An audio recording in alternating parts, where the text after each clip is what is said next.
Ciao! In questo video affronteremo e vedremo nello specifico uno dei tanti esempi di comportamenti conformi alla sicurezza qui a scuola, ma che poi potranno essere utili anche nel mondo del lavoro. Affronteremo i rischi in cui si può incorrere quando si è all'interno del laboratorio di cucina.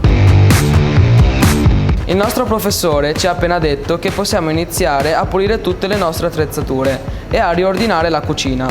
Ma cosa sta facendo Marco? Stai attento! Non portare in lavaggio il tagliere con sopra appoggiato il trinciante fuori controllo. Potrebbe farlo cadere e ferirsi un piede, o peggio ferire un compagno. Ora Luca capisce, per colpa della fretta stava commettendo un grosso errore. Quindi ricordiamo assieme le 3 regole della sicurezza nel posto di lavoro. Prima regola, fare attenzione. Seconda regola, fare attenzione. Terza regola, fare attenzione. La sicurezza è importantissima, sopra ogni cosa.